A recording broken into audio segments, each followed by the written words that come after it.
Hey YouTube, so I'm off work. I was about to go inside and just chill out for my regular Monday festivities, and then I realized that I didn't do my Mad Men review, and I really want to do it this week because I really like this episode. First off, I have to say I'm sorry for not having a review last week. It was just a weird week for me, and I just never had the motivation to really do it. I actually started it, but anyway, so I'm sorry about that. And there's not actually that much that I wanted to cover from last week's episode. I really wanted to just talk about Joan and getting that Avon account, which was something that was totally not talked about this week. This week, Bob Benson. In fact, like, that little bit of what happened with Bob Benson and Pete Campbell is, like, really all I want to talk about. But I will get into some other stuff because it was a good episode. I really enjoyed it. And we only have, 2 more episodes before the season ends. So yeah, I guess they're really trying to get this shit going. Well, okay, I haven't said it in a couple weeks, but I hate Don Draper, and let me just tell you why on this episode. Sylvia's son went 1A, which, I don't know, I should have researched that at some point today, but I figured that was one of those, like, hair, do you guys know Hair? Burger, ripped up his draft or refused to go to the war or whatever. That's what I figured. And so Megan brings the issue to Don, and he says it's not our business. Because he's still hung up on Sylvia, I think that was his motivation to try to get something done. And Don is just so selfish. Like, he was at a meeting with Chevy, or I guess the GM guys, and he took it upon himself to mention this 1A thing, and it made everybody uncomfortable. But, it was so selfish because we're here for a business meeting and you're trying to talk about a personal agenda. If anything, I think that he should have talked to, if he really thought that they could do something for him, I think that he should have talked to them a little bit privately and not in front of everybody. However, the thing that made me hate Don Draper the most this episode was Ted. I remembered his name. Ted, busts into his office and was like, what were you doing? Why did you bring that up in the meeting?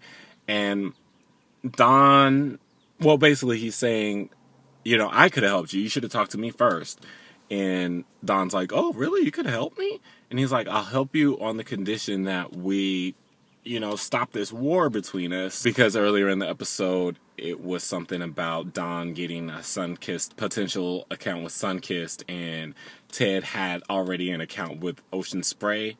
So it was kind of like competitive, and it was just like I said on the last episode when they wanted Peggy to decide between, Ted's idea and Don's idea.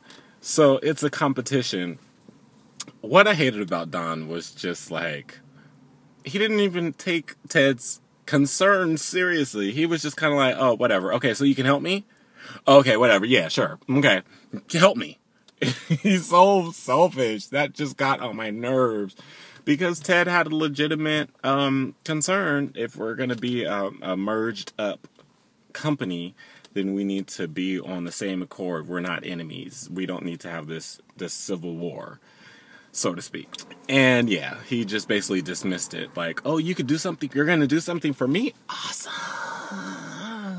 I'm so selfish. So, apparently they got the little boy, the 16-year-old Mitchell, to agree to, I don't know, it was something about he was going to have to fly some planes or something. Doesn't matter. However, the boy, Mitchell, met Sally and Sally's friend Julie, who were not supposed to be in New York. Betty told her not to go because they were the only 2 girls that were supposed to be sharing a hotel with all these boys. So anyway, she sneaks off and ends up staying at the dad's house.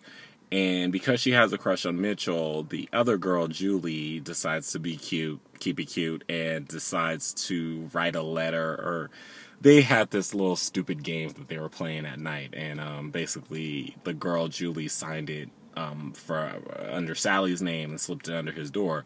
So Sally asks the doorman for she lost her key, and she knows that the doorman like always gives her the master key ring with everybody's keys on it.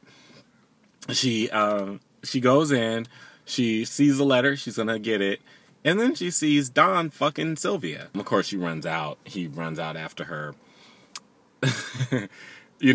I believe that he's like hammered at this point because I know that he was hammered, but I forget. Anyway, Sally's sitting at dinner with Megan and Julie, and then Don comes in, and then Sylvia's husband comes in and is like, oh my God, thank you so much for what you did, and they're all congratulating him, and then Megan gets up and is like, oh my God, you're the sweetest person ever, and Sally's like there with her head down like, oh, I'm so disgusted, and then she just busts out, you make me sick. I kind of wanted her to like go off while they were all in there and just like tell it all, but she didn't. And here's what Don says.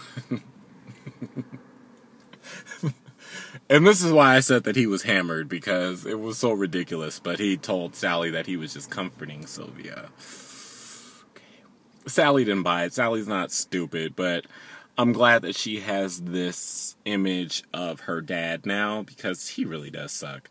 And I don't know what Wiener's thing was with Don this season. I like I was saying earlier in the season that he might be making him so unlikable this season that something will happen where we're gonna like him.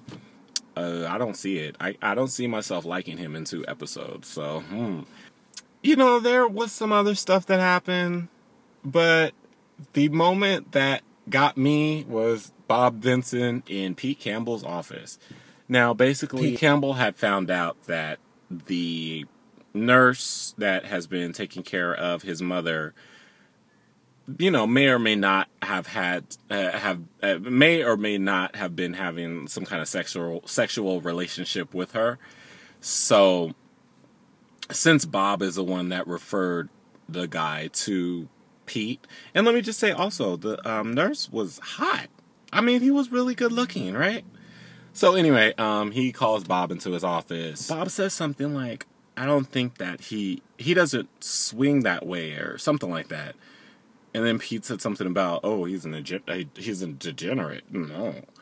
And then, how did it even happen? Bob gave him a drink. He sat down across from him, and he was saying something about, is your mother happy?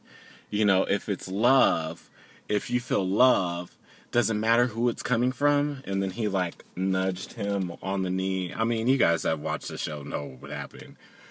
But, oh my God, that was such a beautiful silence, because first of all, I don't think that Pete is gay. I don't think that he's ever had a gay thought in his mind. I don't think that he would really swing that way.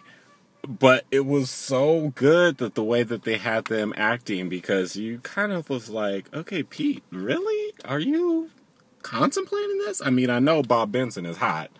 Bob Benson is a QT. So I kind of wouldn't fault Pete if he did like want to fuck around with him a little bit. But basically, nothing happened. And that was just a titillating moment for me. I just love this Bob. And I have to say, one other thing that I was going to talk about last week was when Bob was sort of doing the whole Cher snap out of it thing to Ginsburg. And it was so sexy to see him be like aggressive and like powerful. I shouldn't have, but I went on IMDb this morning just to see what the viewers were saying about the whole Bob Benson thing. And yes, I agree with some of their comments that, he's been mysterious this whole season. We're not sure what to think of him. I do think that him being gay is like a lame resolution to the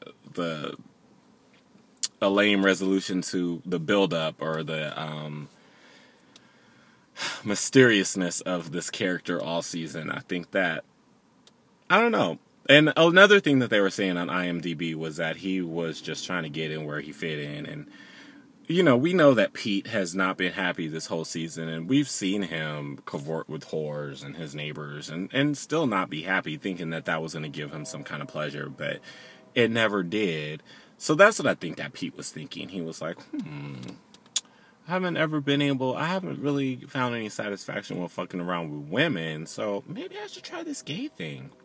But then also, maybe it was just,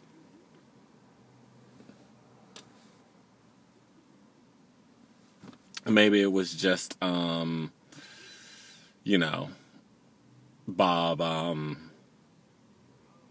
playing into, see, you guys, this is why I don't do it from my house, because my stepfather is looking down from the living room window into my car. So I'm lucky that I have this all done because I'm over it. All right, bye.